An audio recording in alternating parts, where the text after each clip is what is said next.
Greetings, cyberdogs and citizens of the internet! This is RENDOG coming at you from the Granny Dog Monument in this Let's Play Minecraft Survival series.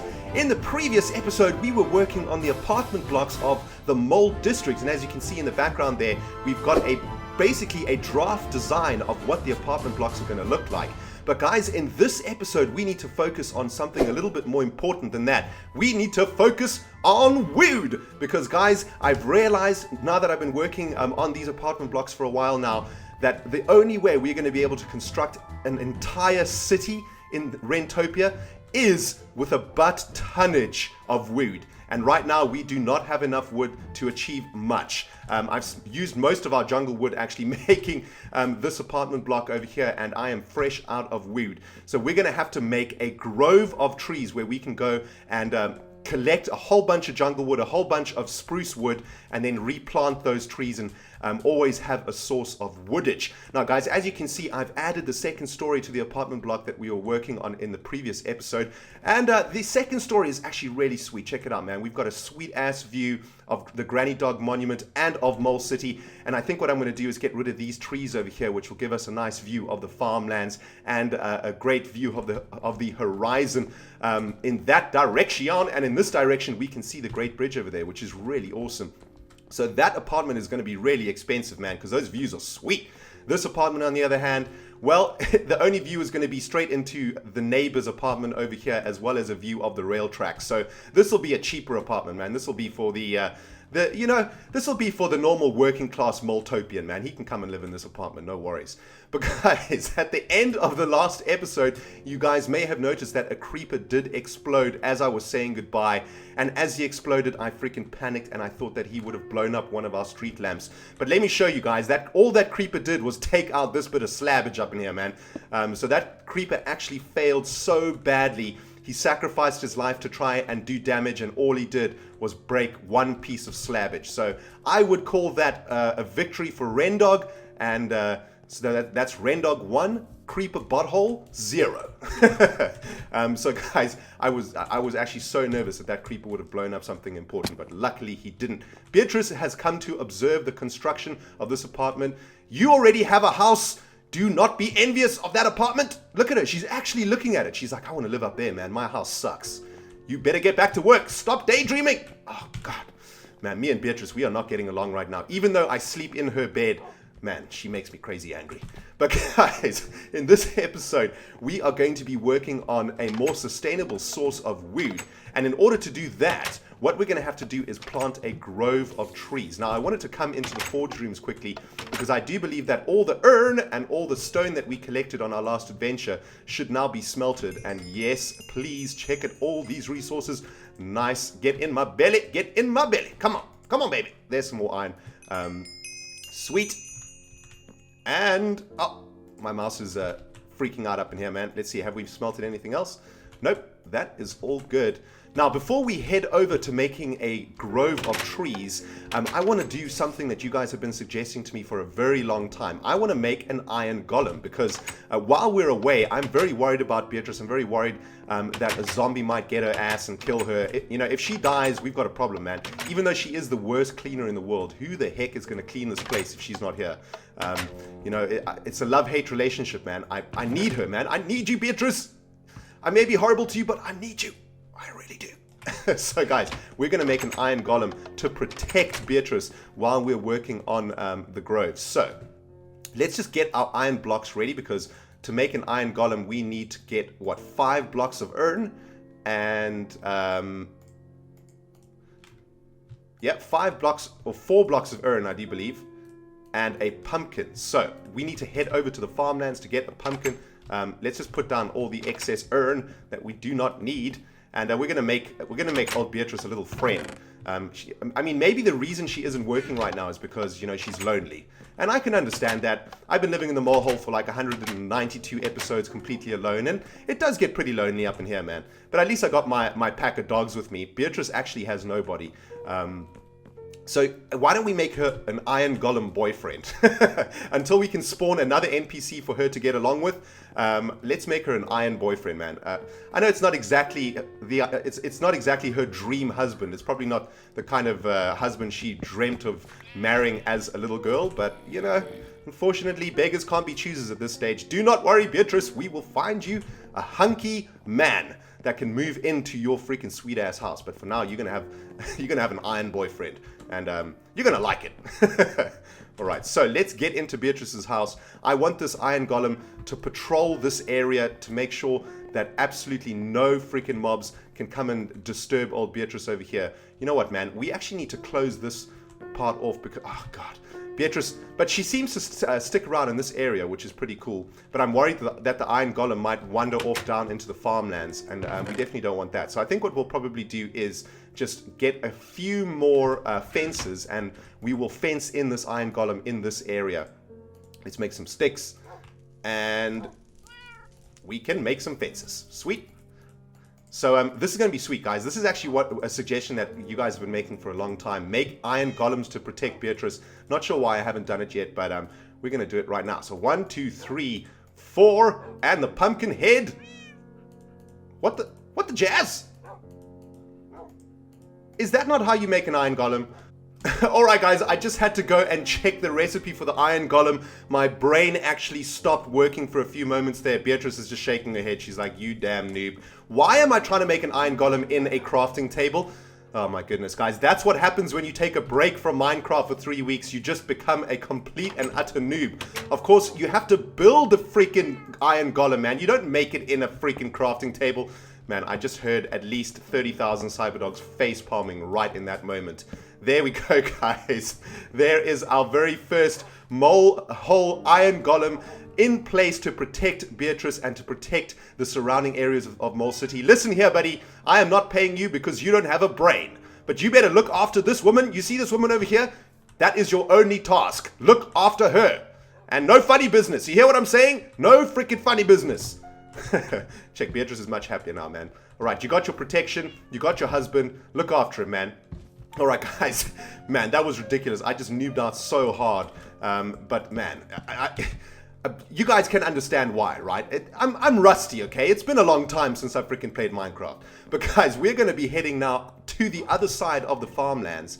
We're going to start working on our jungle tree groves and on our spruce wood tree groves.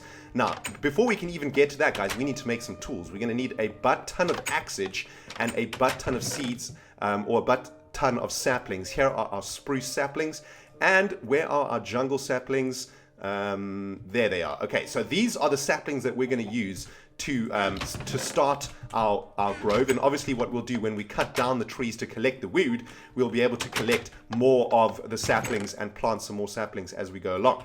But what we first need to do, guys, is make some tools. So I'm going to get some of this urn up in here, and we're going to make some axes, and we're going to make some spades. We're going to have to sort of flatten out an area so that we can make the grove look kind of nice. I'm not just going to randomly plant trees all up in the place. I want to try and make it look quite cool. So let's get a full suite of shovels, and let's get a couple of axes. You know what, guys? I'm actually going to make a diamond axe for this because we haven't actually got a diamond axe yet, and diamond axes last forever. And I also really love the way that they look. So let's get 3 diamonds from our stash. Plus, we've got more than enough diamonds to be able to make a diamond axe. Man, we don't have to worry about using diamonds for this jazz. So, wait. How does it go? There we go. Diamond axe up in the belly. Thank you very much. And let's go drop off this wood and this urn. And then we can go start working on our freaking tree grove, man. This is going to be awesome. It's going to be like lumberjack business going up in here, man. Alright, but the sun has gone down, and that means we need to go for a sleep, guys. So I'm going to head up to my bedroom, have a nap, and I will see you on the other side of this kaplam. Kaplam! Alright, cyber diggity dogs, the sun is up. Let's have a look at the apartment block from here. Looking kind of cool. What the jazz? What is that? Oh, is that an infected villager? Oh my goodness, check how many mobs are down there. They want to move into that apartment also. The word has spread across Rentopia. Even the zombies want first dibs on the 2nd story apartment. Well, sorry guys, it is reserved. And unfortunately, zombies are not allowed in Mole City, so burn, you bastards. Alright guys, so let's get over to the place where I want to begin our grove, basically, our jungle tree grove and our spruce wood tree grove. And hopefully this is going to be a way for us to get a steady and long-term supply of wood, and we're not going to have to worry about running out of wood anytime soon. This sheep, you should not be here, man. How the heck did you get out of your pen? It's alright, I'll let you live today, man. I'm feeling in a good mood. So guys, this is where I want to make my jungle tree grove, and as you can see, what we're going to have to do is flatten it out a bit. I think what we'll do is flatten it out to this level over here, and then I'll use some dirt that we collect from doing the flattening to sort of flatten everything out, and then we can start planting some trees. And I think it's going to look really, really freaking sweet, guys. So it's probably going to take me quite a while to flatten out this area, get rid of these trees, and I mean, what I'll do is kick this puppy into fast forward mode. But guys, I wanted to tell you guys a little story that I was reminded about today when I was thinking about what we're going to do for today's video. I don't know if you guys remember, I can't even remember when I told this story. It might have even been in the Terraria series, but at some point I told you guys a story of how I was making a fort in a forest once, and when I was at boarding school, I was making this fort, right? And I was using corrugated iron and wooden planks and basically any materials that I could find to make this fort. And it took me a couple weeks to make. And one weekend when I went to check at the fort, all of my stuff had been stolen, but it had actually been stolen by a guy that needed it more than me, who was building a home for his family. And I was really angry at the time because I'd worked so hard to get all the materials to make that fort, and this guy had just sort of pitched up and stole all of my stuff. But as soon as I realized that he'd actually made a house that he really needed for his family, I was okay with that. But guys, I remember in the process of finding all those materials, I was doing a butt ton of exploring in this forest just behind my school. And that forest, back in the 60s and early 50s, was actually used as a gun range, as a shooting range, because back in those days at my school, they used to have a gun club. Of course, now in South Africa, it's difficult to get guns, and they don't sort of have guns at school anymore. But back in the day, you know, you used to be able to join the rifle club or whatever at your school, and you would be able to actually shoot weapons and shoot guns and go hunting and all that sort of stuff. But those days are long gone. But what I actually found in this jungle was the reminiscence of an old shooting range. So basically it was this huge clearing, very much like this, right? Just like this space over here. And all the way at the end of the clearing were these incredibly old concrete blocks. I mean, they were just literally squares of concrete with bullet holes in them. And that's obviously where they were putting the target practices, or the targets that they were shooting at. And when I found these concrete blocks and saw all the bullets in them, I sort of freaked out a bit. I was like, oh my god, maybe I found like a psycho's jungle retreat. Maybe some psychotic guy lives here and this is where he executes his his victims against these concrete blocks. But then I realized that actually maybe this was, because it looked really old and the bullet holes were really old. And when I started digging around in the bullet holes, I used pieces of wood to try and dig into the bullet holes. I found really, really old and sort of shattered bullets right inside the bullet holes. And I was like, oh my goodness, this is crazy, man. It was absolutely crazy, right? And then I went all the way to the other side of the range to try and figure out where these bullets were being fired from. And that is when I discovered a very, very old length of plankage that was sort of just covered by the dirt and covered by the jungle foliage. This sort of rotting line of plankage, which was obviously the barrier from which you needed to shoot if you were in the range. And while I started digging around more in the foliage around that area, I started to find rifle bullets. Well, cartridges anyway. And I must have found, oh my goodness, I must have found like 20 cartridges at least. There were loads, man. Absolute loads of cartridges. They were really old. Most of them were filled up with sand. They were just empty, used cartridges, you know, from the cadets that were firing at the concrete blocks back in the day. But I collected all of these cartridges, right? And I was so excited, man. I was really young, man. I was like, I don't know, I must have been like 13 or 14 at the maximum. So I didn't actually understand you know, the severity of the cartridges or what they actually meant or anything like that. But I was so excited to get back to my room at school with all of these cartridges to show all of my friends the sweet ass discovery that I found. And I went back to school and this was on a Sunday that I went on my exploration adventure, and the next Monday in our homework session, because at my school what we had to do was at night we used to all gather in a classroom and we used to do our homework for 3 hours, and a senior member of your hostel, so like a boy that was much older than you would be in the classroom watching you, and you would have to do your homework as a junior. But I decided I wasn't going to do my freaking homework, man. I had all these sweet ass cartridges. And what I started to do was, I had like a pencil case, right? But a really hard plastic pencil case. And I thought, you know what would be really badass, man, if I stuck all these used cartridges onto the lid of my pencil case, man. I would look freaking badass, be like a biker. So I was using glue to stick these cartridges onto my pencil case. And the senior that was watching us in our homework session spotted me doing this, and he freaked out so bad, dude. I can't even explain to you how badly he freaked out. He was like, "What are you doing with those? Do you have a gun in your room?" And he immediately called the housemaster of the hostel that I was staying at, and everyone had to leave the classroom, and he isolated me, and he took all the cartridges away, and I wasn't allowed to leave my seat. And he just flipped his lid, man. It was absolutely crazy. And the housemaster came into the classroom from his house, because the housemaster lived on the school property, but he lived far away from the hostels. So we had to wait sort of 15 minutes for him to come. And he saw the cartridges and he was like, "Oh my God, where did you get these?" Started interrogating me. And eventually I had to take that butthole to the place where I found the cartridges to prove to him that actually this was an old shooting range, and these were just harmless empty cartridges that I found. But that was the exact same butthole that followed me to the real mole hole. I'm sure I've told you guys that story. When I made a real mole hole, and we used to when I was a little bit older, we used to brew beer in that mole hole, and that was the same butthole teacher who followed me one day to the mole hole to discover what I was up to, and actually discovered the mole hole and banned us from going there. But that's a story. That's a story for another day. But guys, yeah, that was a crazy time, man, and it just shows you. It's such a perfect example of like the innocence of when you're young. You know, you don't realize the severity of something. You find something interesting, you find some empty cartridges, you don't actually realize that, hey, actually those cartridges could be from a crime scene. You know, people could have been shot at the place where you found those cartridges, and you shouldn't mess with them because they could be evidence. But at the end of the day, when I took my butthole housemaster to the shooting range, he was like, "Oh yeah, this used to be a shooting range in the 1960s. And I was like, "Duh." But anyway, all right, guys. Well, I hope you enjoyed that story. Just something that I wanted to share with you guys, something I was thinking about this morning.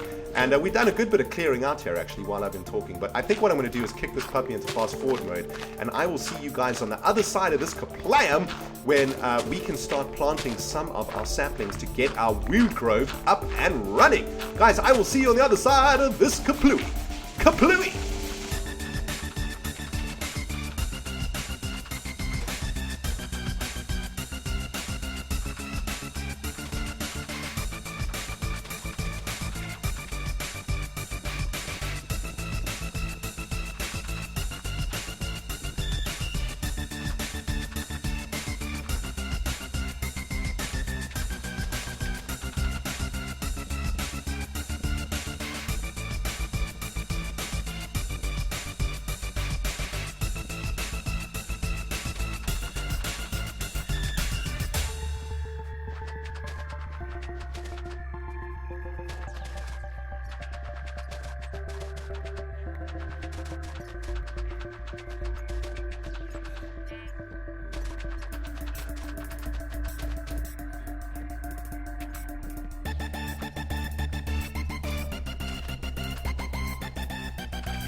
Alright, Sabbath diggity dogs, we are back after an entire night of excavation, and as you guys can see, I have emptied out a nice flat area over here. We do have a creeper behind us over here that we're going to have to deal with now. But we are almost ready to start planting our saplings. That freaking skeleton needs to burn alive though. So I think what I'm going to do, while I wait for the sun to take out that skelly, I'm just going to clear away a little bit more of this wood over here. And we're going to be able to start planting our jungle saplings and our spruce wood saplings. And we are going to have at last a steady supply of wood so that we can actually not worry about this particular resource in the construction of Mole City, man. Because man, Mole City is one hungry ass project and it requires a ridiculous amount of resources. Now let's try to take out this creeper without blowing up anything. Come on, you bastard, die! The old school way to take out creepers, man. Axe to the face. Alright, sweet. What we've also discovered is this old cave. This is back from season 1, man. This giant ass cave over here, which is directly below the farmlands. I actually had to build over the top of this freaking giant cave over here, and that's why you often hear the sound of zombies and whatnot when you're in the farmlands, because they're obviously spawning down here. But it looks like what we're going to have to do is light this cave up a little bit more. This cave might be affecting the spawn rates of our mob spawners, so that's something I'm going to have to do in the future, guys. And also, you guys may have noticed underneath here there were some steps, and those steps were also something that I made in season 1 when we were exploring the caves around this area over here. So when I saw them, I was like, oh my god, there's a dungeon over here. But actually it wasn't a dungeon, it was something that I made ages ago. So don't panic, guys. Nothing too awesome going on over there. But what is awesome is that I have flattened out this area completely, and we are now ready to make a freaking sweet ass wood grove. We've done this process before in Tech It and in Feed the Beast, so it's not exactly a new method for me. I'm surprised I haven't actually done it in Minecraft yet. Why are you not burning? Why are you not burning? Man, that dude was like immune to the sun. What the jazz is a new breed of skeleton, man. That is not good. It is like a hybrid. That is some scary jazz, man. Let's get rid of this tree over here, and then we can actually start planting. This is going to be sweet, guys. Now, the reason we're using spruce wood and jungle wood, because we need both of those wood types, because currently in the Mole District, those are the bits of wood that we're using. The jungle wood we use for the pillars, and the spruce wood is what we use for the floors and the roof. So that is why we need those two different saplings to grow here. So let's get them going over here, guys. I think what we'll do is make a let's see how we're going to do this. Well, let's start with the jungle saplings, right? So what we'll do is go 1, 2, 3. So every 3 blocks we'll have a sapling, just so that we'll have enough space to walk in between them and to harvest them correctly. We don't want to make it look too cramped up in here. You know what I'm saying, guys? 1, 2, 3. Sweet. Alright, so this is how we're going to lay out our jungle saplings, and then we'll probably make like 5 rows of these, and then we'll get working on the spruce saplings. So guys, I tell you what, I'm going to do this off camera, and I will see you on the other side of this kaplooey. Alright, Cyberdogs, we are back, and I have finished planting the spruce wood and jungle saplings, 4 rows of each, and as you can see, guys, we're going to have a tonnage of wood coming out of this grove here. It's not exactly a giant grove, but it is going to yield for us a tonnage of wood, I think. And as you can see, the trees are actually starting to grow in the background, which is awesome. And this is sweet, guys. I don't actually think we're going to need more than this. I mean, we don't need to make this grove absolutely massive. The bigger we make the grove, the more painful a mission it is to actually harvest them. So I think this grove will be okay for now. What we'll do is let the whole place grow. Maybe in the next episode we'll go get some bone meal and come and do a bit of fast growing up in here, man. Get these bad boys growing at a rapid rate that defies all laws of nature. But for now, we're just going to let them grow naturally, and we will then come and harvest all of this wood and replant the saplings. I mean, the bigger you make the grove, the more, the more of a mission it is to replant the saplings also. I mean, if you have like 100 saplings, you've got to cut down 100 trees and then replant 100 trees. I mean, that takes a long ass time. So I'm really happy with this grove. I think this grove is a good size, and I cannot wait to see it completely and utterly grown out, guys. But unfortunately, guys, we have come to the end of this episode. I hope you have enjoyed it. If you have, you know what to do. You smackety-smack that like button. And if you are new from somewhere on the interbubs, welcome to the Rendog channel and to the Cyberdog community. I hope you enjoy your stay, and don't forget to smackety-smack that subscribe button. Here it is for you. Guys, thank you so much for watching. This has been Rendog playing Minecraft Survival. We'll see you in the next video. Goodbye.